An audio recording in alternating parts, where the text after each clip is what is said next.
हाँ जी students, yes चाहना Malik. Last class में मैंने इस क्वेश्चन तक कराया था। चाहना एक बार देखिए। यस कलरा आपने भी देख लिया है रिकॉर्डिंग्स जो मैंने कही थी लास्ट में क्वेश्चन सॉल्विंग के लिए। अदिति,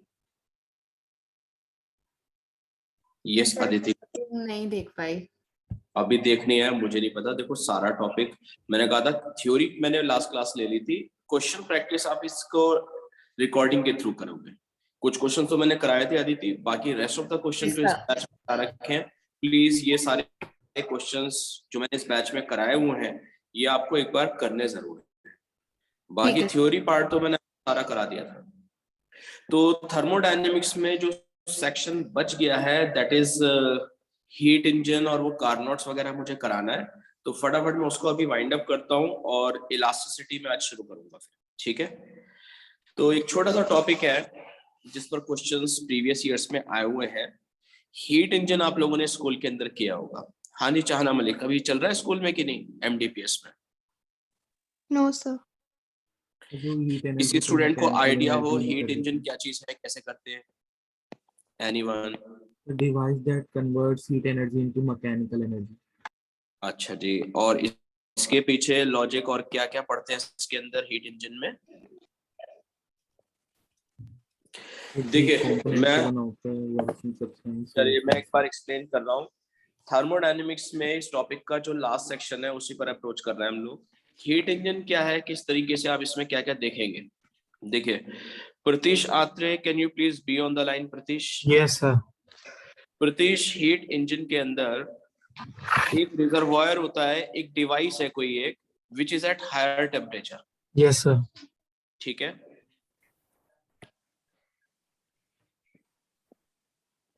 इसको बोलते हैं बच्चे सोर्स, जिसका टेम्परेचर हायर साइड पर होगा, लेट T1। बीच में आप एक वर्किंग सब्सटेंस दिखाते हैं। वर्किंग सब्सटेंस का मतलब है ये कोई गैस है, जैसे फॉर एग्जांपल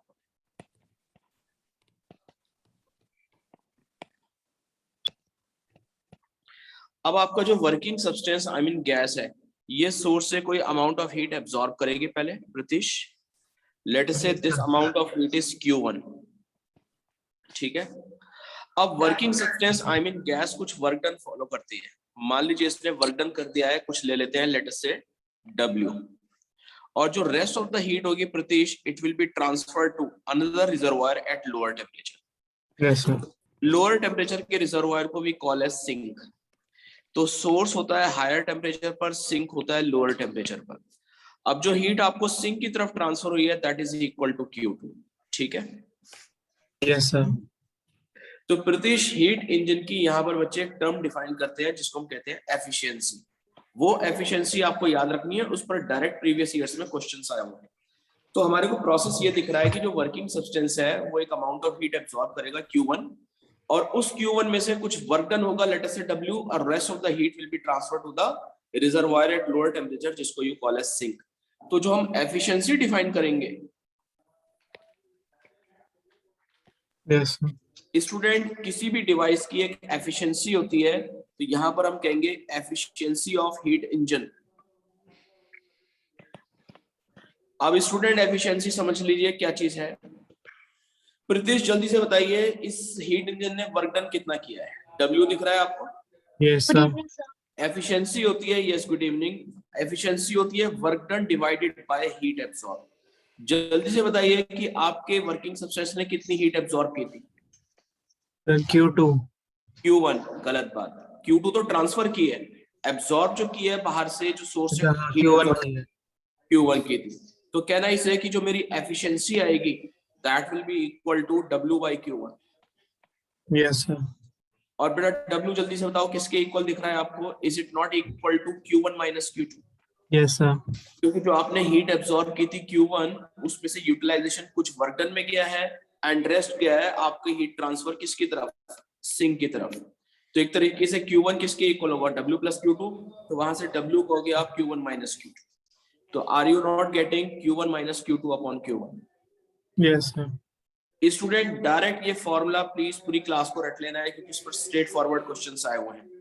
तो अगर आपके वर्किंग सब्सटेंस ने सोर्स से हीट एब्जॉर्ब की थी Q1 और रिमेनिंग ट्रांसफर करी थी Q2 टुवर्ड्स सिंक, तो यू विल हैव टू से कि efficiency is given by Q1 minus Q2 upon Q1। अब ये जो हीट की प्रोपोर्शनैलिटी होती है, डायरेक्ट फॉर्मूला में यहाँ और ऐड करो।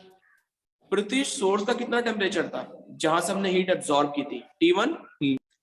तो यही हीट का फॉर्मूला ना टेम्परेचर की प्रोपोर्शनैलिटी के टर्म्स में ये बन जाता है T1 minus T2 upon T1, where T1 is the temperature of source and T2 is temperature of the sink। एक बार स्टूडेंट पहले ये फॉर्मूला नोट करेंगे।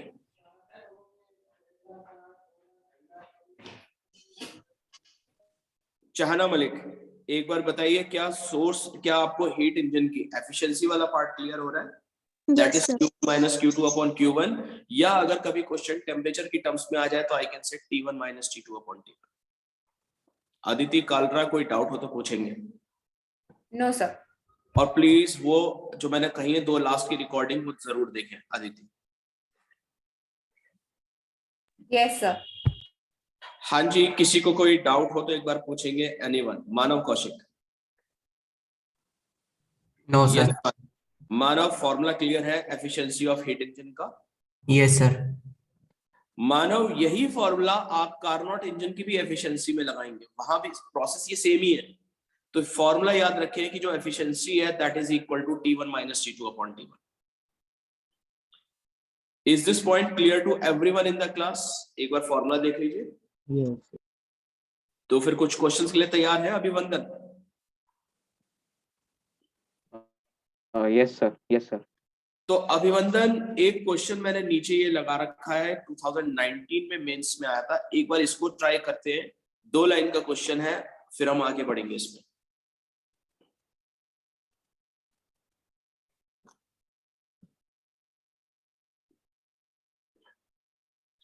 कार्नोट इंजन वो हीट इंजन ही है, एक बार देखिए, एक बार आप ध्यान से, नहीं तो फिर मैं सॉल्व करता हूं।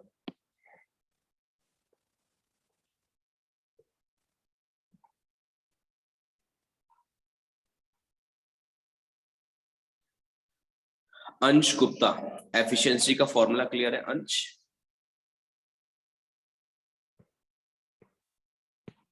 अंश गुप्ता।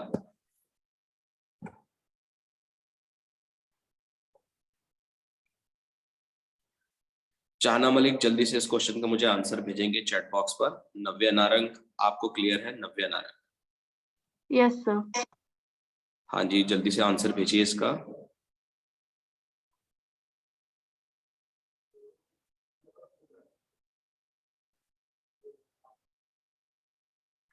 Pritish Atre, yes sir. बेटा हो गया हो तो मुझे आंसर भेजें चैट बॉक्स पर। सर बस कैलकुलेशन बची, वो कर रहा हूँ।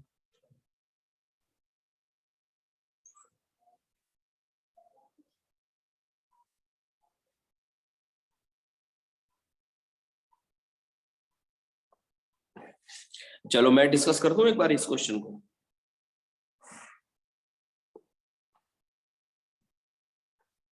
चाहना मलिक, एक बार लाइन पर आइए। Yes, sir. चाहना, आपको दे रखा है कि 2 कार्नोट इंजन थे, हीट इंजन है एक तरीके से, इनको सीरीज में लगा रखा है। इसका मतलब क्या है? अब मैं लाइन अगर पढ़ता हूं आगे, the first one, A receives heat at T1 which is 600 Kelvin and rejects to the reservoir at temperature T2, जैसे हमने सोर्स और सिंक लिए थे अभी। अब वो सेकंड इंजन जो है, it receive heat rejected by the first engine and in turns rejects the heat to another reservoir at T3, और आपको पूछा गया है T2 का टेम्परेचर कितना होगा if work done output of 2 engine are same. तो इसको ऐसे समझते हैं, ये इंजन ए है, इसने हीट बाहर से एब्जॉर्ब करी है कितनी? Q1। चाहना मलिक, अच्छा कितना वर्क डन किया होगा इसने? लेट W, और रिमेनिंग हीट कहां ट्रांसफर कर दी? Late Q2।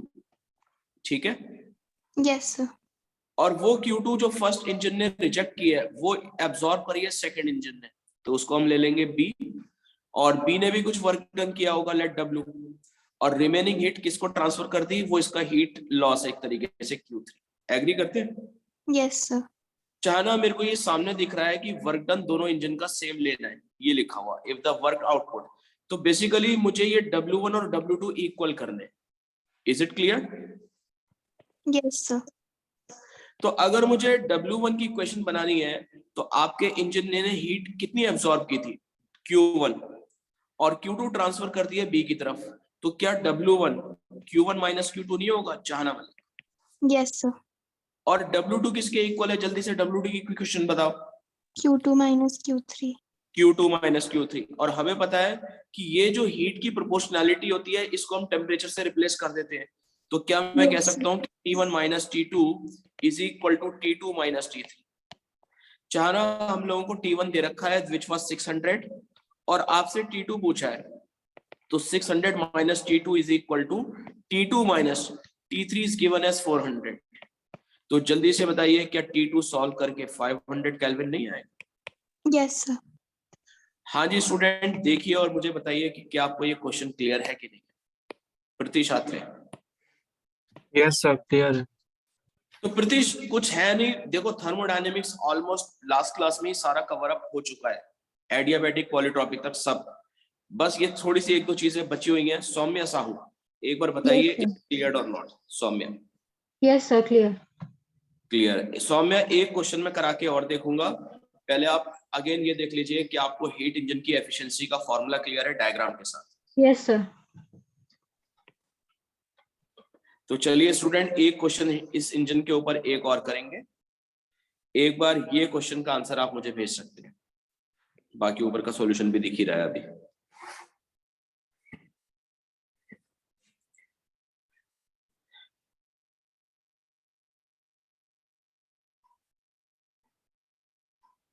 नेहल अग्रवाल, कोई डाउट तो नहीं प्रीवियस क्वेश्चन में? No, sir.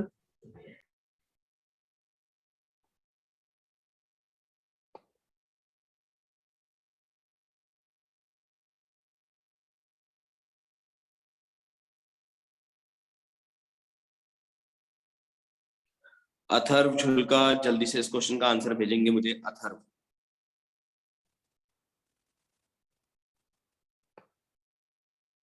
यस सर कर रहा हूँ। एफिशिएंसी थी 1/6 और अब आपने सिंक का टेम्परेचर 62 डिग्री से रिड्यूस कर दिया तो एफिशिएंसी डबल हो गई। तो आपसे पूछा है कि सोर्स और सिंक के इनिशियल कितने कितने टेम्परेचर रहे होंगे। हाँ जी कालरा जी जल्दी से आंसर भेजिए, तो इजी क्वेश्चन है।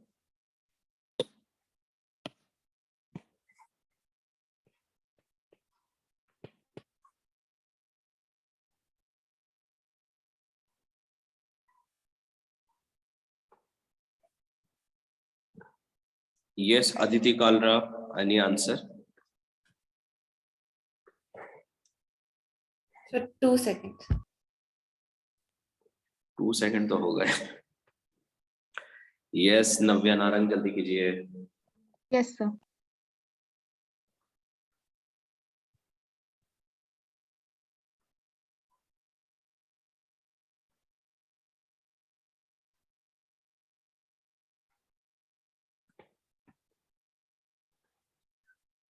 पलक मित्तल, एनी आंसर? पलक। प्रतिशात्रे, यस सर। हाँ जी जल्दी से कीजिए। प्रीतिश वही एनर्जी दिखाओ जो ऑफलाइन में दिखाते थे। सर एक मिनट कर रहा हूँ। थोड़ा जल्दी।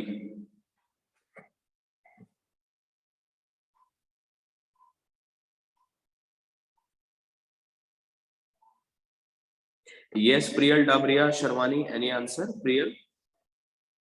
Sir, 1 minute.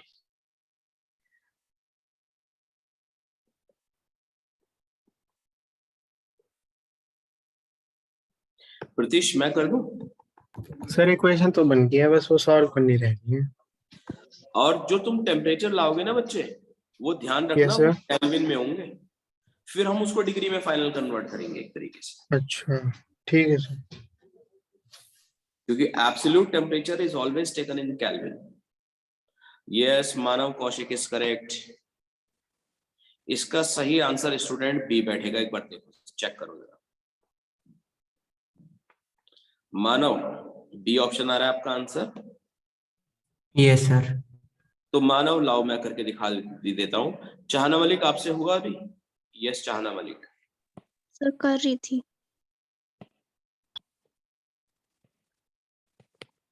By the way किसी से नहीं हो रहा हो तो एक बार मैं मानव से डिस्कस कर रहा हूँ। Manav please be on the line. Manav. Yes sir. Manav efficiency का फॉर्मूला हम लोगों ने आज सीखा है T1 minus T2 upon T1। एक काम Yes. इसको ऐसे करते हैं कि इसको ऐसे भी तो लिख सकते हो, T1 बाई T2 माइनस 1 ऐसे लिख दो, या 1 माइनस T2 1 minus. T1 से डिवाइड किया हुआ है बिकॉज, तो 1 माइनस T2 अपॉन T1। ये मेरी हो गई फर्स्ट इक्वेशन। मानव कोई दिक्कत है तो बताइए। No, sir. जहां T1 है सोर्स का टेम्परेचर और T2 होता है सिंक का टेम्परेचर। अब मानव अगर मेरी एफिशिएंसी डबल हो गई तो 1/6 का डबल हो जाएगा 1/3। Yes, sir. अब आप लिखोगे 1 माइनस, देखो टेम्परेचर चेंज की अगर मैं बात करूं ना तो डिग्री और केल्विन में कोई फर्क नहीं पड़ता, चेंज हमेशा सेम रहता है। तो 62 डिग्री का चेंज का मतलब है 62 केल्विन का चेंज। तो आप चाहो तो ये कह सकते हो 1 माइनस T2 माइनस 62, क्योंकि सिंक का टेम्परेचर रिड्यूस किया था तो फाइनल टेम्परेचर ये ले लूंगा और Yes, T1 as it is रहेगा। तो क्या मेरे पास सामने दो इक्वेशन, दो वेरिएबल नहीं है मानव? Yes, sir. स्टूडेंट इन दो इक्वेशन को सॉल्व करके आपके T1 T2 केल्विन में आएंगे, फिर आप उसको डिग्री में बदल लेना। एक बार जरा चेक करो मैच हो रहा है आंसर की नहीं। यस अदिति कालरा, सॉल्व करके बताइए कि क्या आपका T1 T2 गिवन आंसर से मैच होते हैं कि नहीं। अदिति कर रहे हो सर। तो सॉल्व करके मुझे लगता है कि आपका जो T1 आना चाहिए स्टूडेंट वो आएगा 372। 372 केल्विन का मतलब होता है 99 डिग्री सेल्सियस। एक बार चेक कर लेना। चाहना मलिक चेक करो जरा T1 Yes, sir, आ 37। गया। हाँ जी आ रहा है स्टूडेंट्स। हाँ जी सर, आ रहा है।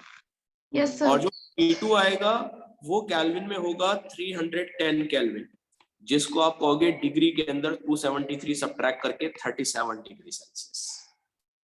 That's why B option will be the correct answer. Nehal Agarwal एक बार देख के बताइए कि आपको हीट इंजन की एफिशिएंसी पर बेस्ड ये पॉइंट क्लियर है? Yes, sir. किसी को डाउट हो किसी स्टूडेंट को तो एक बार मेरे से पूछ सकते हैं, एनी वन ऑफ यू। हाँ जी अंश गुप्ता, कोई डाउट हो तो पूछेंगे, नहीं तो आगे बढ़ते हैं। अंश No, sir, it's clear. It's clear. तो स्टूडेंट बस एक छोटा सा पॉइंट मेरा इस चैप्टर में रह गया, वो मैं और बताऊं, फिर हम इस टॉपिक को आज फिनिश करेंगे।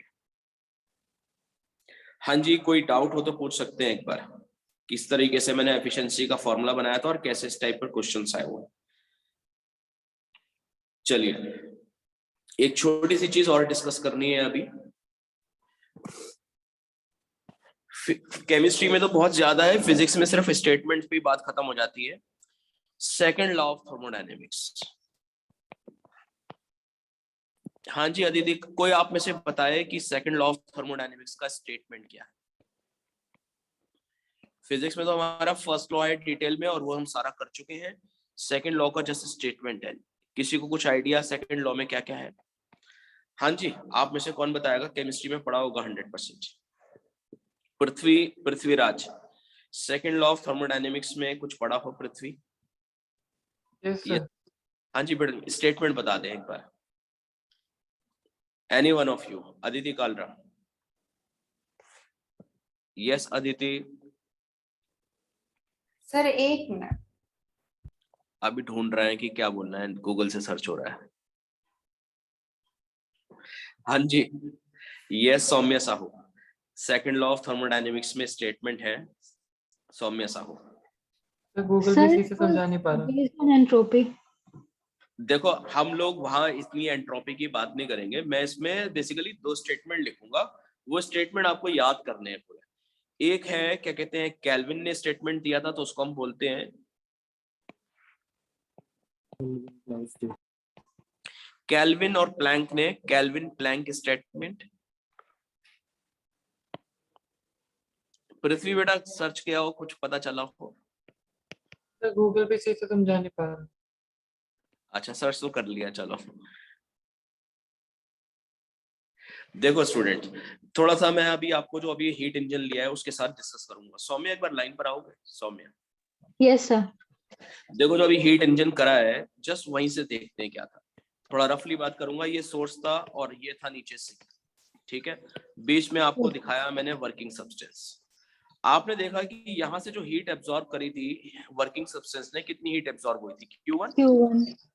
क्या वो सारी की सारी हीट वर्क डन में ही कन्वर्ट हुई थी? ये बताइए। No, No, work sir. में कुछ पार्ट कन्वर्ट होता है, कुछ रेस्ट ऑफ द हीट जाती है सिंक की तरफ। एग्री करते हैं? Yes, sir.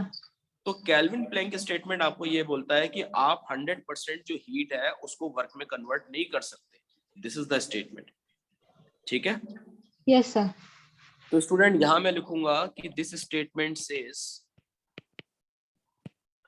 थोड़ा सा रटना है आपको, स्कूल पर्पस के लिए चाहिए, बाकी हमारे जेई में जो है वो है फर्स्ट लॉ ऑफ थर्मोडायनेमिक्स, तो आपको याद रखने हैं बस स्टेटमेंट। तो this statement says we cannot, yeah, this process is not possible, we cannot convert 100% of heat absorbed into the work done। तो 100% हीट को आप वर्क में कन्वर्ट नहीं कर सकते, ये है हमारा पहला स्टेटमेंट जो केल्विन प्लैंक स्टेटमेंट है। और एक स्टेटमेंट और है स्टूडेंट्स, कोई नाम ही बता दे आप में से, किसने स्कूल में पढ़ा हो? चाहना मलिक? Clause statement. हाँ जी, ये कौन बोला? किसी बच्चे की तो आवाज आई है। हाँ जी, किसने बोला था? मयूर वशिष्ठ। बेटा बताएं क्या होता है क्लॉशियस स्टेटमेंट? हाँ जी मयूर बताइए। So to transfer the heat from low temperature to high temperature, the valve needs some external valve. देखो आप लोगों को पूरी क्लास को पता है कि हीट का ट्रांसफर, प्रीतिश आत्रे एक बार लाइन पर आएंगे। Yes sir. प्रीतिश, हमेशा हीट जो इटसेल्फ ट्रांसफर होती है वो हाई से लो टेम्परेचर की तरफ होती है, इस बात से agree? Yes sir.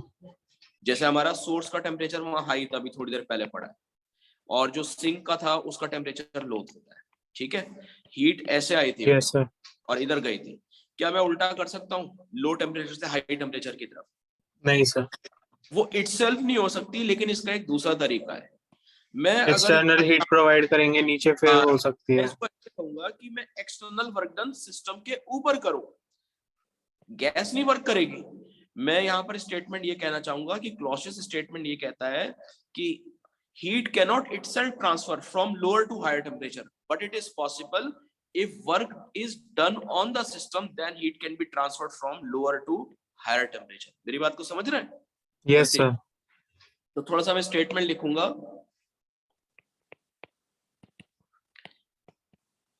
Aditi Kalra, statement समझ में आ रहा है? Yes, sir. This statement says heat cannot itself transfer from lower to higher temperature, ये रब कर देता हूं, from lower to higher temperature, but it can be possible if work is done, if external work is done on the system।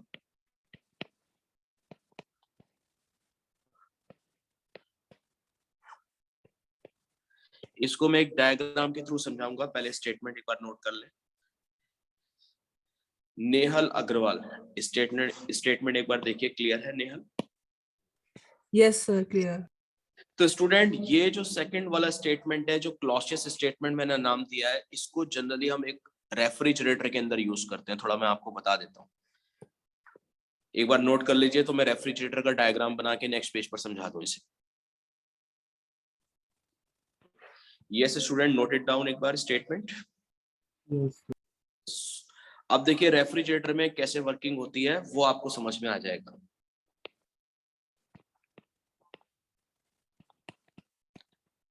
हाँ जी, प्रीतिश आत्रे एक बार line पर आएंगे। Pritish. Yes sir. Pritish, जैसा कि हमने देखा है कि अपने आप तो ट्रांसफर हो नहीं सकती हीट लोअर से हायर टेम्परेचर की तरफ, तो मान Yes, लेते हैं कि ये सिंक है जिसका टेम्परेचर लेस है, लेट T2। बीच में फिर से मैं वर्किंग सब्सटेंस दिखाऊंगा, और ऊपर है source which is at higher temperature. Source का टेम्परेचर है T1, यस सर। और ये बीच में वर्किंग सब्सटेंस। वर्किंग सब्सटेंस का मतलब है गैस लेनी है। Pratish, Yes, sir. मान ले सोर्स सिंक से हीट का ट्रांसफर शुरू होता है, let this heat is Q, और वो Yes, तब sir. हो पाएगी जब work has been done on the system, तो ये हीट जाएगी इधर Q1, ठीक है। Yes, sir. तो प्रतीश मुझे यहाँ पर डायग्राम में एरो की हेल्प से दिख रहा है कि जितना सिस्टम पर वर्क हुआ प्लस जितनी हीट Q2 सिंक से चली थी, should it not be equal to Q1.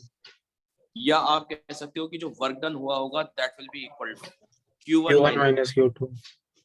I hope point clear होगा। Yes, sir. तो बस एक फॉर्मूला छोटा सा रटना है। कभी कभी आपसे एक चीज पूछ लेते हैं, रेफ्रिजरेटर के अंदर एक टर्म होती है which is called as, NCERT में भी बिकॉज है, कोफिशिएंट ऑफ परफॉर्मेंस। और कोफिशिएंट ऑफ परफॉर्मेंस का फॉर्मूला आपको याद रखना है। ये बेसिकली होता है जितनी हीट आपने इधर सोर्स को प्रोवाइड की है, तो यहां पर मैं कहूंगा दिस इज Q2, मैं येलो कलर से लिख रहा हूं। हाँ जी, पहले बताइए अदिति, डायग्राम क्लियर है एक बार? अदिति कालरा। Yes, sir. तो Q2 divided by Q1 minus Q2, या पहले मैं लिखूंगा W, और W आपको सामने दिख रहा है, ऊपर Q1 माइनस Q2 लिखा है, तो I can say Q2 upon Q1 minus Q2। ये फॉर्मूला आपको रट लेना है, जहां Q2 आपने है ये जितनी सिंक से हीट चली थी, Pritish Atre, Yes, sir. Pritish sink से जो हीट चली थी दैट वाज Q2, और डिवाइडेड बाय जितना सिस्टम के ऊपर वर्क डन किया है। या Yes, अगर sir. आपको कोफिशिएंट ऑफ परफॉर्मेंस टेम्परेचर की टर्म्स में लिखना है, तो आप कह सकते हो T2 upon T1 minus T2। ये फॉर्मूला जस्ट याद कर लीजिए जो आपको रेफ्रिजरेटर की कोफिशिएंट ऑफ परफॉर्मेंस बताएगा।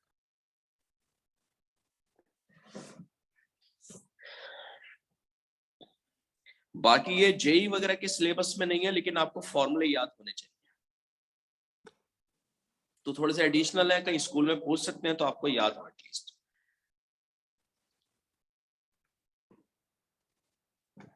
हाँ जी, एक बार बताइए चाहना मलिक, नोट कर लिया एक बार? Yes, sir. तो वर्क डन में Q1 माइनस Q2 में कोई डाउट हो तो पूछेंगे एक बार।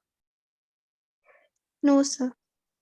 अच्छा चाहना, एक डाउट मुझे रेफ्रिजरेटर से रिलेटेड यहाँ पर आ रहा है, कई बार कहीं स्कूल में थियोरेटिकली भी पूछ सकते हैं। ये बताओ कि अगर हम गेट ओपन कर दें रेफ्रिजरेटर का, तो क्या हम रूम की कूलिंग कर सकते हैं? जस्ट वैसे ही पूछ रहा हूँ। हाँ जी, यस, पूरी क्लास से मेरा डाउट है ये, अगर रेफ्रिजरेटर का डोर गेट ओपन कर दें तो क्या कूलिंग पॉसिबल है? No, sir. No sir. समझाओ अच्छे से, क्यों नो सर? Sir Anyone? एक जगह से जब रेफ्रिजरेटर कूलिंग देगा और हाँ। तो दूसरी साइड से सर वो हीट भी एमिट कर रहा होगा, बिल्कुल, और जिसकी वजह से नेट चेंज नहीं आएगा रूम के टेम्परेचर पे। बल्कि टेम्परेचर बढ़ रहा होगा। देखो समझ यस ले, सर। ये जो W मैंने लिखा है ना, ये एक तरीके से इलेक्ट्रिसिटी है जो वर्क कर रही होती है उसके ऊपर, प्रीतिश।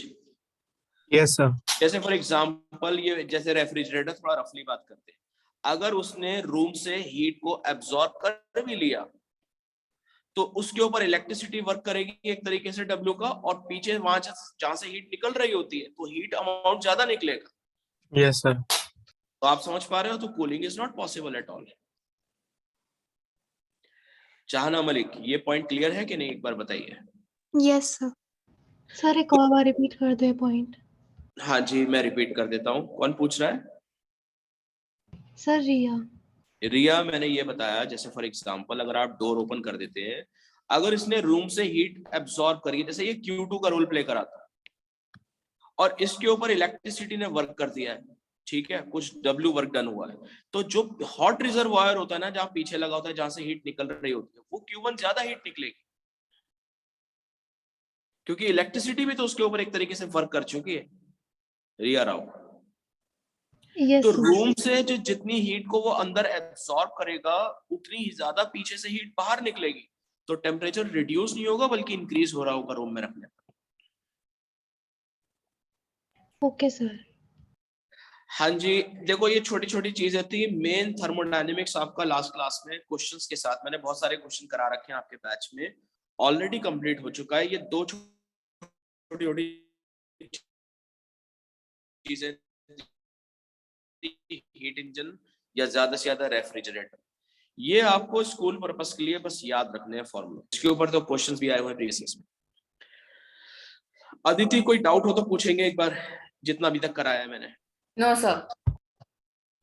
तो ये स्टूडेंट कंप्लीट हो गया है आपका थर्मोडायनेमिक्स वाला सेक्शन।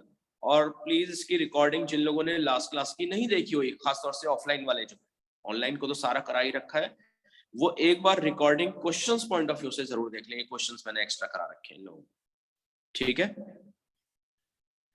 प्रीति छात्र रिकॉर्डिंग बेटा जरूर देख लेंगे। मैं अब यस सर। जा रहा हूँ आज सॉलिड शुरू कर देते हैं क्योंकि पेंडिंग चल रहा है काफी। तो आज मैकेनिकल प्रॉपर्टीज स्टार्ट करूंगा जिसमें इलास्टिसिटी और सरफेस टेंशन वगैरह मुझे कराने हैं, ठीक है प्रीति छात्र। Yes sir. तो स्टूडेंट ये मैं रिकॉर्डिंग अपलोड भी कर दूंगा और पीडीएफ अपलोड हो जाएगा जो पीडीएफ नोट्स हैं। तो टाइम वेस्ट नहीं करेंगे, हम लोग स्टार्ट करते हैं आज ही की क्लास में प्रॉपर्टीज ऑफ मैटर।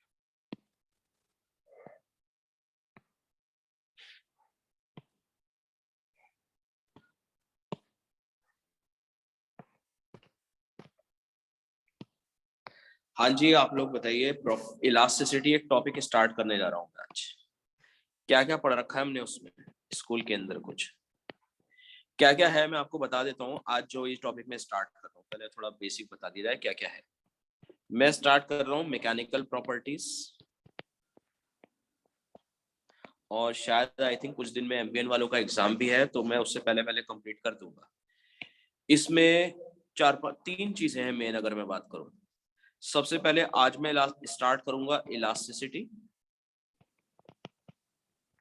उसके बाद एक प्रॉपर्टी आएगी which is surface tension, this is very important, और जो थर्ड और सबसे लास्ट है very small, that is viscosity. Aditi ये सब पढ़ रखे हैं स्कूल में कि नहीं, elasticity, surface tension and viscosity? Aditi पढ़ाए तो थे बट मैंने सुना नहीं। बट हमने नहीं पढ़ा। तो स्टार्ट करते हैं आज ही की क्लास में इलास्टिसिटी से। इलास्टिसिटी मोर और लेस आज काफी हो जाएगा आपको, ठीक है। हाँ जी नेहल अग्रवाल, यस सर। क्या ये इलास्टिसिटी थोड़ा बहुत बेसिक कहीं से पढ़ा हो, कहीं सुना हो? What is elasticity? Any one of you? चाहना मलिक स्कूल में हो गया हो तो एक बार शेयर कर सकते हैं इलास्टिसिटी क्या चीज है। बताते नहीं हो यार तुम लोग कुछ। देवांग गर्ग, और किसी को कुछ पता हो व्हाट इज इलास्टिसिटी? जिया आहूजा, सौम्या साहू। सौम्या आप तो पढ़ते हो स्कूल में भी अच्छे से। सर जब किसी बॉडी को स्ट्रेच करते हैं और वो अपने ओरिजिनल शेप में अगर आ जाए तो फिर वो प्रॉपर्टी इलास्टिसिटी है। यस स्टूडेंट, ये बेसिकली एक प्रॉपर्टी है। थोड़ा सा रफली पहले बात करते हैं। जैसे सौम्या ने कहा, मान लो आपके पास कोई भी बॉडी है, रबर बैंड होता है सबसे कॉमन एग्जाम्पल। आप जब इसको स्ट्रेच करेंगे आपको पता है इलोंगेट हो जाएगा, और स्प्रिंग है जैसे कंप्रेस भी कर सकते हो। इलोंगेट होता है, लेकिन इलोंगेट होने के बाद, इलोंगेट हो गया, ये अपनी दोबारा से ओरिजिनल शेप को रिस्टोर कर लेता है। जैसे आप बाहर से जो फोर्सेस लगाते हो उनको बोलते हैं डिफॉर्मिंग फोर्सेस, जैसे ही हटाते हो दोबारा से ओरिजिनल शेप में आ जाता है। तो this property by virtue of which body has a tendency to regain original shape and size, that property we call as elasticity. समझ में आ रहा है मानव कौशिक क्या है इलास्टिसिटी? मानव यस सर। तो बेटा पहले मैं थोड़ा सा रफली पहले मैं लिखूंगा नोट थ्योरी के अंदर। यहाँ मानव जिन फोर्सेस को हम लगा के बॉडी को स्ट्रेच करते हैं उनको हम कहते हैं डिफॉर्मिंग फोर्सेस। क्या कहते हैं मानव? Deforming forces. अच्छा, डिफॉर्मिंग तो हमने लगाए, जैसे जो मैंने बाहर से खींचा है ये है डिफॉर्मिंग। लेकिन बॉडी में जो अंदर फोर्सेस डेवलप होते हैं जो वापस लाएंगे इनको अपोजिट डायरेक्शन, उनको बोलते हैं नया नाम रीस्टोरिंग फोर्सेस। क्या बोलते हैं? रीस्टोरिंग। बाहर वाले जो हम लगाते हैं वो डिफॉर्मिंग है, जो अंदर डेवलप होते हैं वो रीस्टोरिंग है। तो ये सारी बातें मैं लिखूंगा students. When the deforming forces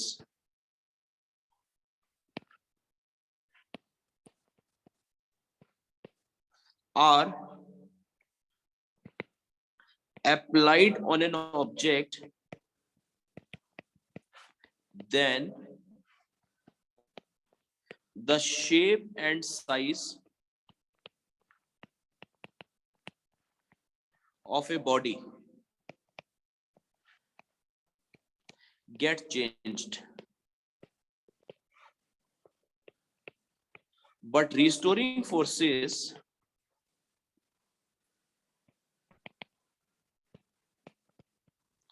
are developed inside the body या object due to which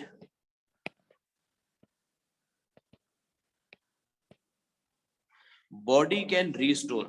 Pratish समझ में आ रहा है? Pratish, Yes, sir. body can restore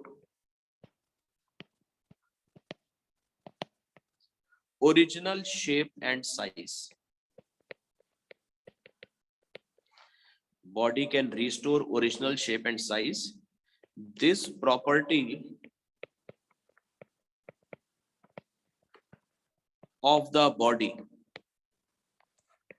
is called as elasticity.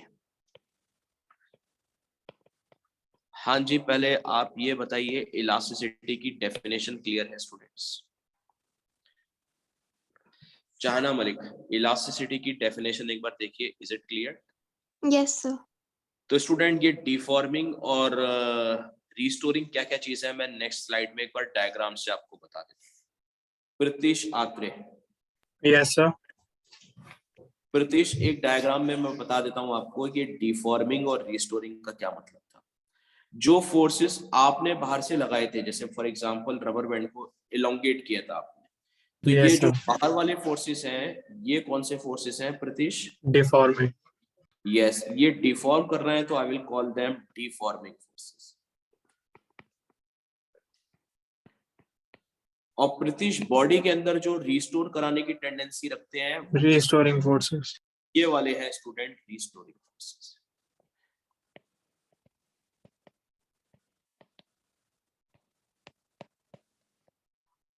हाँ जी, एक बार डायग्राम में सारी पॉइंट्स क्लियर है। एक बार डिफॉर्मिंग और रिस्टोरिंग क्या क्या होते हैं, अदिति काल? Yes sir. कोई डाउट हो तो पूछेंगे एक बार। हाँ जी स्टूडेंट्स, अब मैं आपको बता देता हूँ इलास्टिसिटी में क्या क्या है। दो इंपॉर्टेंट टर्म का डिस्कशन होगा। सौम्या, कौन कौन सी टर्म है वो, जल्दी बताओ पूरी क्लास को। Stress and strain. Stress and strain. Student नीचे स्लाइड को स्क्रॉल कर लो। Very important two terms students, जिनको हम बोलेंगे स्ट्रेस और स्ट्रेन। कोई आप में से जानता हो स्ट्रेन एंड स्ट्रेस क्या क्या चीज है?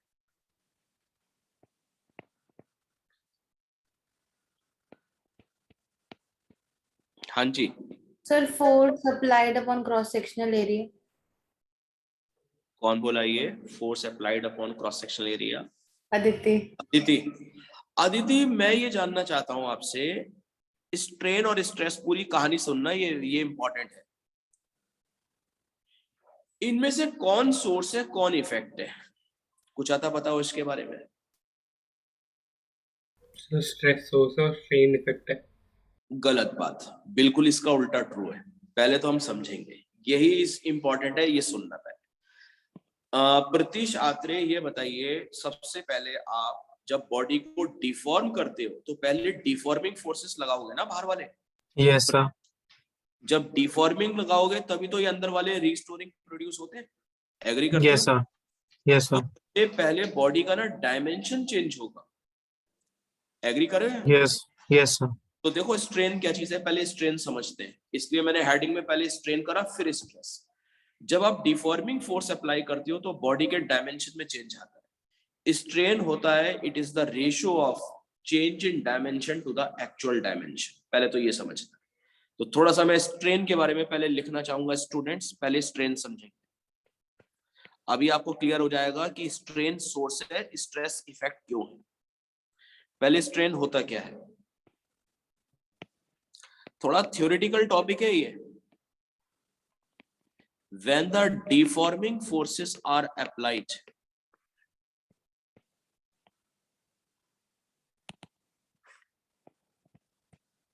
and dimension of the body dimension of the body या ऑब्जेक्ट चेंजेस, देन, अब इंपॉर्टेंट पॉइंट है, then the ratio of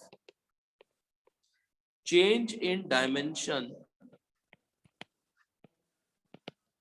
ratio of change in dimension to the original dimension, ratio of change in dimension to the original dimension is called as student strain. Saumya Sahu, definition समझ में आ रही है Saumya? Yes sir. तो सौम्या, मैं formula जब बनाऊंगा strain का तो आई विल राइट डाउन कि strain is nothing but equal to, formula एक तरीके से change in dimension upon original या actual dimension. Yes sir. Original dimension. Pritish Atre, formula एक बार देखिए Yes, sir. प्रतीश, स्ट्रेन की बेटा यूनिट क्या होगी अगर मैं आपसे पूछूं? यूनिटलेस। Unit Yes. होगा। तो स्टूडेंट यूनिटलेस, क्योंकि जब आप डायमेंशन के चेंज को उसी डायमेंशन में डिवाइड करोगे तो ऑब्वियसली जो भी क्वांटिटी आएगी उसकी कोई यूनिट नहीं होगी, this will be unitless. I hope समझ में आ रहा होगा स्ट्रेन क्या चीज होती है। हमारे सिलेबस में 3 टाइप के स्ट्रेन है जो अभी मैं डिस्कस करूंगा। एक होता है लीनियर स्ट्रेन, एक होता है वॉल्यूम स्ट्रेन और एक होता है शेयरिंग स्ट्रेन। पहले स्ट्रेन क्या चीज है इसको समझने, जब भी आप डायमेंशन में चेंज, पहले डिफॉर्मिंग फोर्स लगाओगे डायमेंशन में चेंज आएगा, तो change in dimension upon actual dimension का ratio, this is called as strain. Jiya Ahuja, definition clear है जिया? एक बार बताइए। और डायमेंशनलेस होगा या यूनिटलेस? आई होप ये पॉइंट भी क्लियर हो गया हो। Yes sir. स्टूडेंट अब थोड़ा सा आप समझते जाओ, स्ट्रेन के हमारे 3 टाइप्स है। पहले हम स्ट्रेन अच्छे से समझेंगे तब स्ट्रेस आएगा समझ में। सिलेबस में we have to study 3 types of strain. Manav Kaushik बेटा तीनों के नाम बता, कौन कौन से बताए थे अभी मैंने थोड़ी देर पहले बोला है। Linear strain, volume strain, sharing strain. Yes, linear को कभी कभी लॉन्गिट्यूनल भी आप देख सकते हो, तो एक ही बात होगी। तो लीनियर को मैं लॉन्गिट्यूनल भी कह सकता हूं।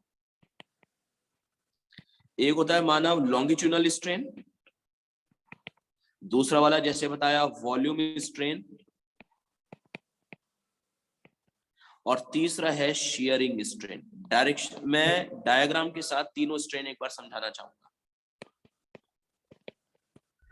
तब हाँ जी बताइए। सर एक कॉम्प्रेशनल स्ट्रेन नहीं होता? हाँ जी, कॉम्प्रेशनल स्ट्रेन जब सर लेंथ डिक्रीज। देखो वो तो आप ऐसे कह सकते हो, कंप्रेसिव भी हो सकता है और एक्सटेंडिंग वाला भी हो सकता है, सीधी सी बात है। ओके वो तो आप साइज को बढ़ा भी सकते हो घटा भी सकते हो, ठीक है। यश आहूजा। Yes sir.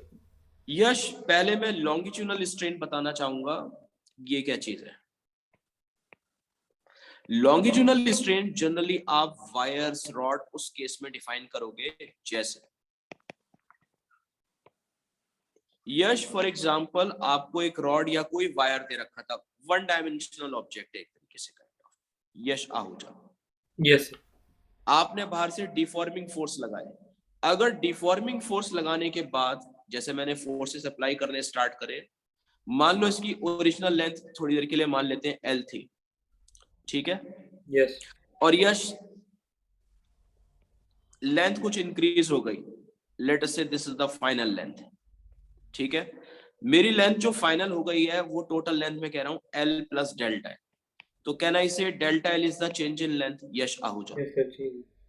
तो यश, मैं यहाँ पर जैसा मेरी डेफिनेशन है स्ट्रेन की उसके हिसाब से अगर मैं जाता हूं तो आई विल हैव टू से कि लॉन्गिट्यूडनल स्ट्रेन जो आएगा that will be equal to delta L upon L।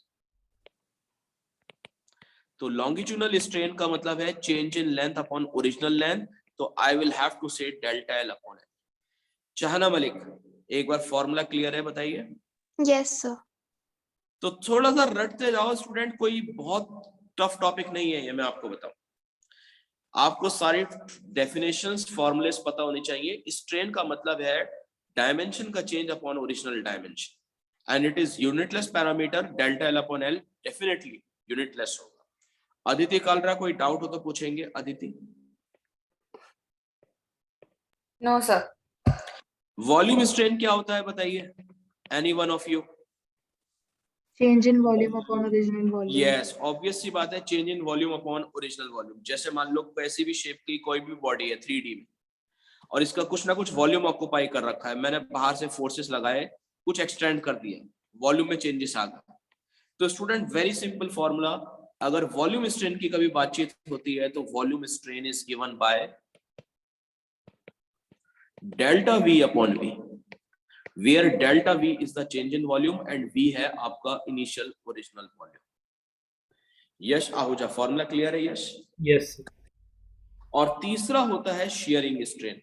एक बार नोट कर लिया हो तो मैं नेक्स्ट स्लाइड पर शेयरिंग भी समझा दूं। Yes sir.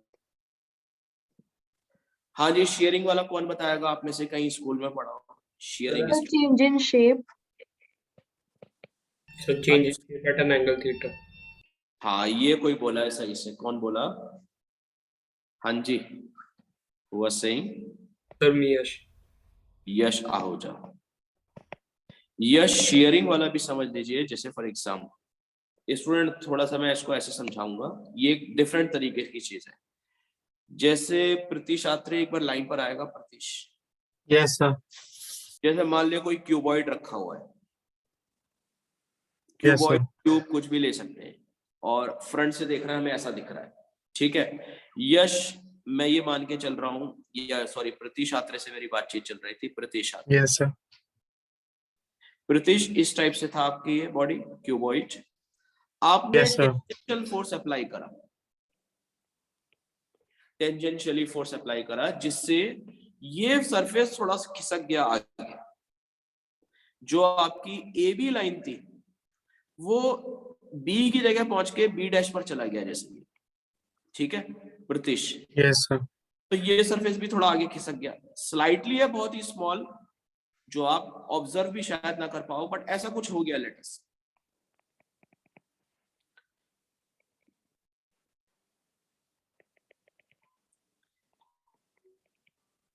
Yes Pritish, agree करते हैं? Yes sir.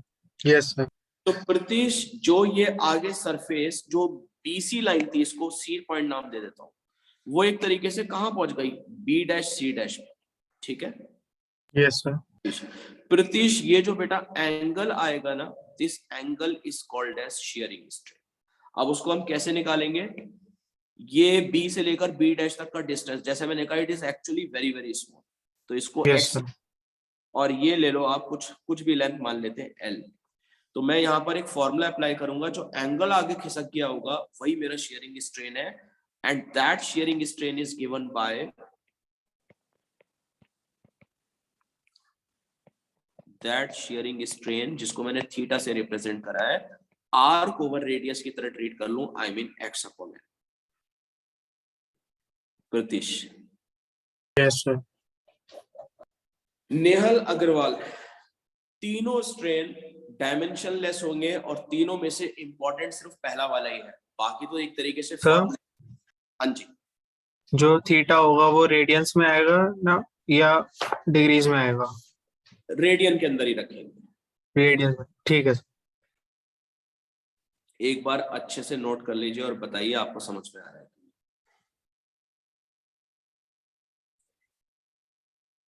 यस अभिवंदन, तीनों टाइप के स्ट्रेन क्लियर है? Abhivandan, yes sir. और अभिवंदन, ये हमें समझ में आ गया कि strain definition wise change in dimension upon actual dimension का रेशियो, ठीक है ना? Yes sir. हाँ जी, किसी को स्ट्रेन में डाउट हो फिर मैं स्ट्रेस बताऊंगा, फिर इनमें एक रिलेशनशिप भी है दोनों में, जो हुक्स लॉ बताएगा आगे। एक बार स्ट्रेन की डेफिनेशन क्लियर है पूरी क्लास को? अदिति कालरा, स्ट्रेन तीनों types and definition all are clear? अच्छा जी, अब मुझे जानना है स्ट्रेस क्या चीज होती है, कौन बताएगा आप में से? यस, स्ट्रेस बताओ यार, एक हेडिंग डालूंगा अब, stress. Ratio of restoring force upon cross section area. देखिए ये समझ लेना, जैसे यश आहूजा ने बताया, थोड़ा सा रफली बात करते हैं। हाँ जी, आप आ जाइए सौम्या साहू, एक बार please. Saumya. Yes sir. Saumya, मैं रफली अभी बात कर रहा था, तो सबसे पहले मैं पिक्चर में लाता हूँ डिफॉर्मिंग फोर्सेस, एग्री करती है? Yes sir. डिफॉर्मिंग फोर्सेस से डायमेंशन चेंज होता है तो हमारा पिक्चर में आता है स्ट्रेन। एग्री करती हूँ? Yes sir. अब जब स्ट्रेन आ गया तो बॉडी में अंदर क्या प्रोड्यूस होंगे? Restoring forces. Yes sir. ये रिस्टोरिंग फोर्स जो भी डेवलप हुए अंदर divided by area of cross section, ये एरिया जिसके perpendicular deforming forces, restoring forces sorry आएंगे। This restoring force per unit cross section area is called as stress. Stress. हाँ जी स्टूडेंट, स्ट्रेस की डेफिनेशन समझ में आ रही है कि नहीं? एक बार बताइए। मैं लिखता हूं अब यहां पर, due to property of elasticity, Aditi Kalra elasticity है तभी तो रिस्टोरिंग फोर्स डेवलप होंगे। Yes sir. तो मैं लिखूंगा due to the property of elasticity restoring forces are developed inside this restoring force. Navya Narang clear है कि नहीं? पर unit cross sectional area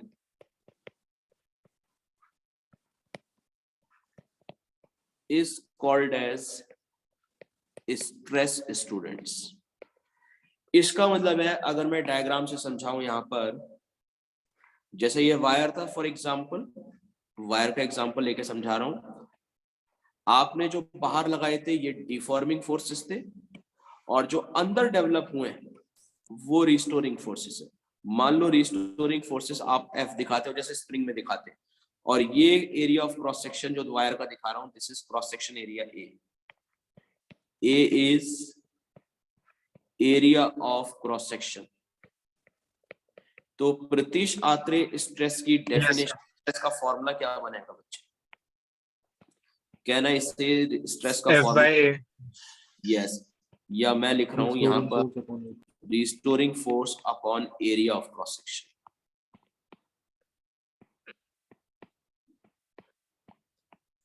Yes, Jia Ahuja. Formula is cleared or not, Jia Ahuja? Yes, sir. Clear. जिया, अब मेरा वो doubt clear कर दो कि स्ट्रेस और स्ट्रेन में सोर्स कौन है और इफेक्ट कौन है? जिया, अब शायद कुछ समझ में आया हो हमें। जिया Ahuja. Yes, sir. Strain source है और stress फिर। यस स्टूडेंट, अब तो हमें दिख गया सामने कि स्ट्रेन पहले पिक्चर में आता है तभी तो रिस्टोरिंग फोर्स आएंगे, तभी तो स्ट्रेस बाद में डिफाइन होगा। क्यों प्रतिशत? Yes sir. तो ये याद रखना है कि स्ट्रेन सोर्स है, स्ट्रेस इफेक्ट है। प्लीज ये लाइन में लिखूंगा नेक्स्ट स्लाइड के अंदर, वेरी इंपॉर्टेंट। सौम्या साहू, ये सोर्स और इफेक्ट वाला पॉइंट क्लियर हो गया? Saumya? Yes sir. Strain is the source and stress is the effect. Any doubt? Anybody else? हाँ जी, आदिति कालरा या किसी को भी कोई डाउट हो, you can ask please. No sir. हाँ जी, पहले बताइए यहाँ तक अभिवंदन टंडन, अभी तो डेफिनेशन ही चल रही है स्ट्रेस और स्ट्रेन और इलास्टिसिटी का क्या बेस है। तो मैंने आपको ये बताया स्टूडेंट, इलास्टिसिटी में अभी तक कि जब भी आप किसी बॉडी पर बाहर से फोर्स अप्लाई करते हो जिनको यू कॉल एज डिफॉर्मिंग, तो डायमेंशन में चेंजेस आते हैं बॉडी के। तो डायमेंशन में चेंजेस आएंगे तो एक प्रॉपर्टी है जिससे रिस्टोरिंग फोर्स डेवलप होंगे, that property is the elasticity. और रिस्टोरिंग फोर्सेस की वजह से body has a tendency to regain the original shape and size. तो पहले स्ट्रेन डिफाइन करा, फिर उसके बाद स्ट्रेस आया। नेहल अग्रवाल, यहाँ तक कोई डाउट तो नहीं है नेहल? No sir. अच्छा, स्ट्रेस की यूनिट क्या होगी? इसकी तो यूनिट होगी कुछ ना कुछ की नहीं? न्यूटन पर मीटर। यस, न्यूटन पर मीटर स्क्वायर, क्योंकि फोर्स पर यूनिट एरिया है एक तरह से। यहां तक बताइए, एवरीथिंग इज क्लियर और नॉट? हाँ जी स्टूडेंट, यस सर। तो अब यहाँ से स्टूडेंट स्ट्रेस और स्ट्रेन को हम रिलेट करेंगे यहाँ पर। तो एक लॉ है जो आपको बताएगा क्या इनमें रिलेशनशिप होता है। कोई जानता हो आप में से पहले से? एक साइंटिस्ट था हुक, उसने एक लॉ दिया है मॉड्यूलस वाला। हाँ जी, Hooke's law. Stress is directly proportional to strain. Stress is directly proportional to strain, बिल्कुल ओम्स लॉ जैसा है, एक तरीके से हमने 10th में पढ़ा होगा सौम्या कि जो अच्छा सौम्या, अगर मैं ओम्स लॉ पूछूं आज, पहले ओम्स लॉ मुझे बताए सौम्या, Yes, क्या sir. पढ़ा? ओम्स लॉ बता दे एक बार 10th में, चाहे ऑनलाइन ही Sir, पढ़। I is directly मतलब current is directly proportional to potential difference.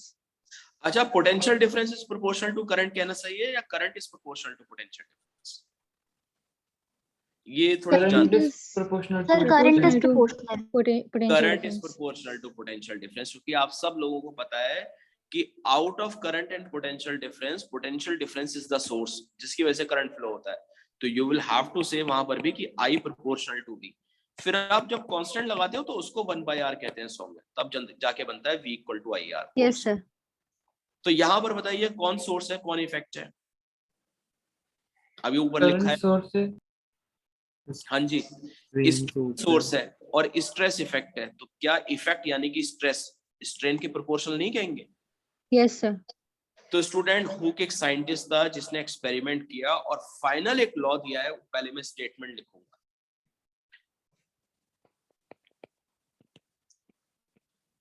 This law says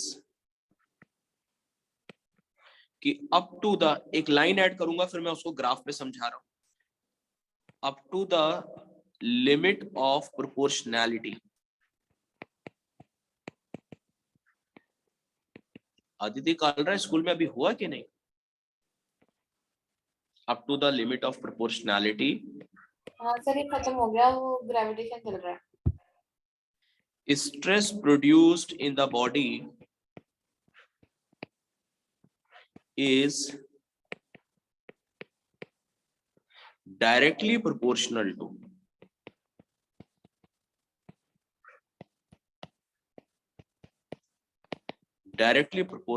to strain there। देखो ये समझने की कोशिश करना है, एक ग्राफ पहले मैं बनाता हूं तब शायद आपको बेटर समझ में। ब्रिटिश एक बार लाइन पर आइए। Yes sir. मैं ग्राफ प्लॉट कर रहा हूं स्ट्रेस और स्ट्रेन के बीच में। British yes sir. मैं एक्स एक्सिस पर तो स्ट्रेन ले रहा हूं जो सोर्स है और वाई एक्सिस पर इफेक्ट लूंगा which is stress. British yes sir. Hook ने एक ऑब्जर्वेशन करी। देखो स्टार्टिंग में बॉडी नेचुरल जो उसका ओरिजिनल शेप है उसी के अंदर, जैसे जैसे वो स्ट्रेन प्रोड्यूस करता गया आगे हुक, हाँ जी प्रतिशात्र, यस सर। हम इसको इलोंगेट करते जा रहे हैं थोड़ा, जैसे जैसे इलोंगेट करते जा रहे हैं अंदर रिस्टोरिंग फोर्स प्रोड्यूस हो रहे होंगे, एग्री करते हैं? Yes sir. तो जैसे जैसे मैं इसको इलोंगेट करता जाऊंगा एक तरीके से मैं स्ट्रेन बढ़ाता जा रहा हूँ। तो हुक ने ऑब्जर्व करा कि जो स्टार्टिंग में स्ट्रेन जब छोटा है तो स्ट्रेस जो है वो स्ट्रेन के डायरेक्टली प्रोपोर्शनल होता है, जितना आप स्ट्रेन ज्यादा लगाओगे स्ट्रेस भी ज्यादा है। तो शुरू में ये ग्राफ बनता है स्ट्रेट लाइन, वो स्ट्रेट लाइन लेकिन एक पॉइंट तक ही वैलिड है, उस पॉइंट को हम नाम देते हैं पी, जिस पी को मैं कह रहा हूं लिमिट ऑफ प्रोपोर्शनैलिटी, यानी कि एक सर्टेन लिमिट तक प्रतिश, जैसे इस पॉइंट तक कि जो मेरा स्ट्रेस है वो स्ट्रेन के डायरेक्टली प्रोपोर्शनल है, that's why strain line graph बनेगा स्टार्टिंग के अंदर। तो ये जो पी पॉइंट नाम दिया है मैंने, this P is my limit of proportionality जब तक हुक लॉ वैलिड होगा। Yes sir. तो P is limit of proportionality. Jahana Malik clear हो रहा है? Yes, sir. और उसके बाद प्रतीश ये ग्राफ बड़ा रैंडम से जाता है, उसके बाद ये ग्राफ की शेप कुछ इस तरीके से जाती है, ठीक है? काम मैं लिख देता हूं यहां पर, एक पॉइंट E होता है और एक पॉइंट होता है B। अब ये E और B का क्या मतलब है? E को हम कहते हैं इलास्टिक लिमिट। इलास्टिक लिमिट का मतलब है प्रतीश, जैसे अगर आप डेली लाइफ में देखते हो आपके पास कुछ प्लास्टिक होता है, आप उसे खींचते हो, कई बार तो वो ओरिजिनल शेप में वापस आ जाता है, कई बार बिल्कुल नहीं आ पाता। तो ई वो पॉइंट है इलास्टिक लिमिट जब तक बॉडी ओरिजिनल शेप को रिगेन कर पाएगी प्रतीश। Yes sir. और बी है मेरा लास्ट पॉइंट जिसको हम बोलते हैं ब्रेकिंग पॉइंट, जब बॉडी रप्चर हो जाएगी, ठीक है? तो स्टूडेंट जो हुक लॉ है वो सिर्फ पी पॉइंट तक ही वैलिड था। इसका मतलब है मैं नेक्स्ट स्लाइड में यहां लिखूंगा सौम्या साहू, ग्राफ समझ में आ रहा है सौम्या? Yes sir. ई मैंने कहा इलास्टिक लिमिट जब तक बॉडी ओरिजिनल शेप को रिगेन कर सकती है, और बी है ब्रेकिंग पॉइंट जब फाइनली बॉडी रप्चर होगी। तो पी तक के लिए सिर्फ हुक लॉ वैलिड है। तो I will write down Hooke law का मैथमेटिकल फॉर्म कि up two point P. शाहना Malik समझ में आ रहा है कि नहीं? Yes sir. तो जल्दी से बताओ पी पॉइंट तक के लिए क्या फॉर्मूला बनाऊं? Stress is directly proportional to strain. Yes, stress is directly proportional to strain. एक बार पहले आप देखिए स्टेटमेंट तो मैंने ऊपर लिख ही दिया था कि this law says up to the limit of proportionality, जिसको मैं ब्रैकेट में आप पी कह देता हूं। Stress is directly proportional to strain. हाँ जी, एग्री करती है पूरी क्लास? ये जो फॉर्मूला मैं बनाऊंगा। अभिवंदन टंडन, यस अभिवंदन, यहाँ Yes, तक बताइए। हाँ जी और सर। अभिवंदन जैसे ही आप बेटा इक्वेट करते हैं तो आप कहोगे स्ट्रेस इज इक्वल टू एक प्रोपोर्शनैलिटी कांस्टेंट लगेगा जिसको हम ई से रिप्रेजेंट करेंगे। ई इनटू स्ट्रेन, जहां ई कहलाता है modulus of elasticity. Okay sir. E एक प्रोपोर्शनैलिटी कांस्टेंट है यहां पर। This is modulus of elasticity. Bracket में लिख रहा हूं प्रोपोर्शनैलिटी कांस्टेंट।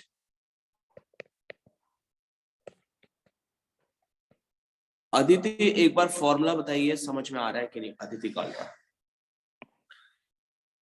Yes sir. हाँ जी, थोड़ा सा स्ट्रेन बढ़ाती जाओगी स्ट्रेस बढ़ता जाएगा, और स्ट्रेन बढ़ाओगी और बढ़ेगा, लेकिन एक लिमिट तक बढ़ेगा जो पी पॉइंट था। और फाइनली हम जब इक्वेट करते हैं तो स्ट्रेस आता है equal to E into strain, यानी कि ई का फॉर्मूला स्टूडेंट आपको मॉडुलस ऑफ इलास्टिसिटी याद रखना है। E is equal to stress upon strain. ये फॉर्मूला सौम्या क्लियर है कि नहीं? यस सर, क्लियर है। तो modulus of elasticity stress upon strain का रेशो है। अब मुझे थोड़ी सी बात आप लोगों से यहां जाननी है। हाँ जी, किससे बात की जाए? आप आइए लाइन पर। जिया आहूजा, मानव कौशिक आप आइए। मानव कौशिक। Yes sir. मानव, थोड़ा सा मैं 10th क्लास में फिर से ले चलता हूँ, थोड़ा हमें बेटर समझ में आए। क्या हमने 10th क्लास में रेजिस्टेंस का फॉर्मूला V अपॉन I पढ़ा था? Yes sir. हम कहते थे हाई पोटेंशियल डिफरेंस है तो हाई करंट जाएगा। क्या रेजिस्टेंस का V और I से कोई लेना देना था? No sir. रेजिस्टेंस तो वायर के पैरामीटर पे डिपेंड करता है। सेम यहाँ पर मॉडुलस ऑफ इलास्टिसिटी का खेल है। आप स्ट्रेन ज्यादा दोगे बॉडी में, स्ट्रेस ज्यादा आएगा। तो रेशो है जो इंडिपेंडेंट है एक तरीके से। तो प्लीज ये पॉइंट जरूर याद रखना है कि मॉडुलस ऑफ इलास्टिसिटी एक रेशो है which is independent of both stress and strain. Very important point. ये सिर्फ आपके वायर या जो भी बॉडी है उसके नेचर ऑफ मटेरियल पे डिपेंड करता है। Modulus of elasticity, I mean E, is the ratio of stress and strain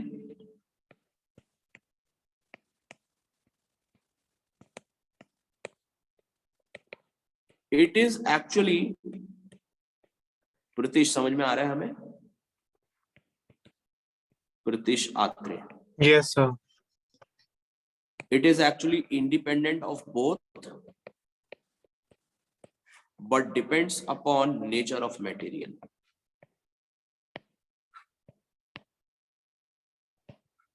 nature of material. तो ये बात आपको याद रखनी है कि किसी भी बॉडी का जो मॉडुलस ऑफ इलास्टिसिटी है वो उसके नेचर ऑफ मटेरियल पे डिपेंड करता है। जैसे आपको वायर्स दी जाएंगी कॉपर, एल्यूमिनियम, तो आपका जो भी इलास्टिसिटी का मॉडुलस आएगा वो उसके मटेरियल के ऊपर डिपेंड सर होगा। हाँ जी, हम इसके अंदर जैसे हमने लिखा है मॉड्यूलस ऑफ इलास्टिसिटी, हम इसका मॉड क्यों ले रहे हैं? मॉड क्यों कह रहे हैं? मतलब जैसे मॉड्यूलस ऑफ, ऐसे समझ सकता है बॉडी में एक्सटेंशन भी हो सकता है, कंप्रेशन भी हो सकता है। हाँ तो सेफ साइड के लिए हम मॉडुलस वर्ड यूज कर रहे हैं एक तरीके से, समझे? अच्छा हाँ सर ठीक है।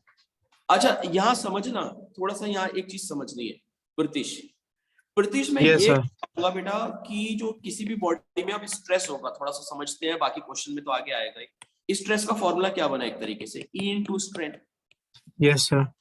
अब मान ले मेरे पास दो वायर है, मैं दोनों में स्ट्रेन सेम दे रहा हूं, तो जिसका Yes, E sir. ज्यादा होगा उसमें स्ट्रेस ज्यादा डेवलप होगा, बल्कि ये कह सकते हैं। यस समझे? सर। आई होप आप लोगों को समझ में आ रहा होगा। तो अभी फॉर्मूला रटिए प्लीज पहले, तभी हम क्वेश्चंस कुछ कर पाएंगे। एक बार सारे फॉर्मूलाज देखिए शुरू से जो डेवलप हो रहा है। पहले मैं स्ट्रेस डेवलप करके आया आज की, स्ट्रेन था ratio of change in dimension to the actual dimension. Priyal Dabariya clear है कि नहीं, स्ट्रेन क्या होता है? Yes, जब sir. स्ट्रेन हमने पढ़ लिया तो हमने ऑब्जर्व करा कि बॉडी के अंदर रिस्टोरिंग फोर्स डेवलप होते हैं, वो restoring force upon cross section area that is called as stress. फिर हुक ने एक ऑब्जर्वेशन दी जिसको हम हुक्स लॉ बोल देते हैं, कि एक सर्टेन लिमिट तक स्ट्रेस जो बॉडी में प्रोड्यूस होगा वो स्ट्रेन के डायरेक्टली प्रोपोर्शनल होता है। जब इक्वेट करते हैं तो एक प्रोपोर्शनैलिटी कांस्टेंट आ जाता है जिसको आप कहते हैं मॉडुलस ऑफ इलास्टिसिटी, जो एक्चुअल में स्ट्रेस और स्ट्रेन पे डिपेंड नहीं करता, it depends upon the nature of material. यहां तक देखिए एक बार अच्छे से वेल क्लियर्ड है कि नहीं है। और प्रतीश अगर मॉडुलस ऑफ इलास्टिसिटी की यूनिट बतानी हो तो यूनिट क्या होगी इसकी? क्या स्ट्रेस जैसी नहीं होगी, न्यूटन पर मीटर स्क्वायर? Yes sir. क्योंकि स्ट्रेन तो डायमेंशनलेस होता है, तो ये यस भी sir.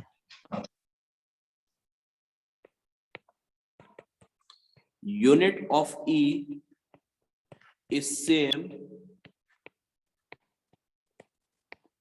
as that of stress।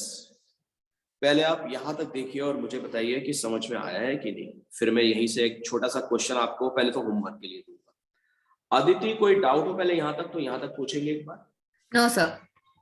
अच्छा अब मेरा एक डाउट है, चलो अगर तुम लोगों का नहीं है, ये तो एनसीईआरटी में भी कहीं लिखा हुआ है और आपको याद रखना है। हाँ जी सौम्या साहू आप आइए लाइन पर। Saumya, yes sir. दो बॉडी है, एक स्टील है एक रबर है, ठीक यस है? सर। कौन ज्यादा इलास्टिक होता है? Sir, steel. स्टील। हाँ जी, ये स्टेटमेंट का मुझे रीजन चाहिए। Okay sir. अब लोगों को लगता है ये रबर है ज्यादा, क्यों प्रदेश नहीं लगता? सर हाँ जी, लगता है नहीं लगता कि रबर ज्यादा इलास्टिक है? हाँ लगता है, तो स्टील ज्यादा इलास्टिक है। हाँ तो मुझे बताना है, इसका सोच के नेक्स्ट क्लास तक टाइम दे रहा हूँ। नहीं सर मुझे पता तो है पर मेरे को रीजन नहीं पता अभी। हाँ जी, किसको पता है? तारुष भूटानी। मॉड्यूलस की वैल्यू ज्यादा होगी तो इलास्टिसिटी डायरेक्टली प्रोपोर्शनल है तो इलास्टिसिटी एग्जैक्टली, ज्यादा होगी। भूटानी को पूरा अच्छे से वेल पता है। तो स्टूडेंट यहाँ मैं लिखता हूँ कि steel is more elastic as compare to rubber. ये मैंने लिख दिया। अभी आपको थोड़ी देर में जब मैं मॉडुलस स्टार्ट करूंगा तो आपको समझ में आ जाएगा कि how steel is more elastic. पहले ये स्टेटमेंट जरूर नोट करें। हाउ करके क्वेश्चन मार्क लगा के छोड़ते हैं, अभी थोड़ी देर में आपको इसका आंसर शायद मिल जाए। ठीक है, अब सुनिए ध्यान से मेरी बात। सौम्या एक बार लाइन पर आइए प्लीज। Yes sir. हमने 3 टाइप के स्ट्रेन अभी पढ़े थे आज की क्लास में। Yes sir. एक लॉन्गिट्यूडनल था, एक वॉल्यूम था और एक शेयरिंग। शेयरिंग। उन 3 स्ट्रेन के हिसाब से 3 टाइप के मॉडुलस ऑफ इलास्टिसिटी भी हमें स्टडी करने हैं। ठीक है, यस सर। 3 के टाइप में जो लॉन्गिट्यूडनल वाले में आएगा उसको मैं यंग्स मॉडुलस नाम दूंगा, जो अभी तुषानी ने रेस किया। जो वॉल्यूम वाले में आएगा उसको मैं बल्क मॉडुलस नाम दूंगा, और जो तीसरा Yes, वाला है उसको हम मॉडुलस ऑफ रिजिडिटी बोलते हैं। तो पहले एक बार नजर डाल लें उन तीनों के, मुझे फिर फॉर्मूलाज डेवलप करने हैं प्लीज। 3 टाइप के स्ट्रेन आपके सामने हैं, longitudinal, volume and shearing. Pritish के तीनों टाइप के स्ट्रेन क्लियर थे? प्रीतिश आत्रे। Yes sir. तो प्रीतिश इन 3 स्ट्रेन के 3 कॉरस्पॉन्डिंग मॉडुलस हैं। तो हम चलते हैं वहां पर, क्योंकि अब तो हमें मॉडुलस ऑफ इलास्टिसिटी समझ में तो आ गया है कि स्ट्रेस और स्ट्रेन का रेशियो होता है एक तरीके से। Yes sir. तो स्टूडेंट एक हेडिंग डालूंगा, एक तो मैं उसमें से बताऊंगा ये types of modulus of elasticity, ये सॉलिड चल रहा है आपको मैं बताऊं, और ये सेक्शन अगली क्लास में इलास्टिसिटी जो छोटा टॉपिक है नेक्स्ट क्लास में फिनिश भी हो जाएगा सैटरडे क्वेश्चंस के साथ। Types of modulus of elasticity, सबसे पहला वाला ही सबसे इंपॉर्टेंट है जिसको हम बोलते हैं यंग्स मॉडुलस।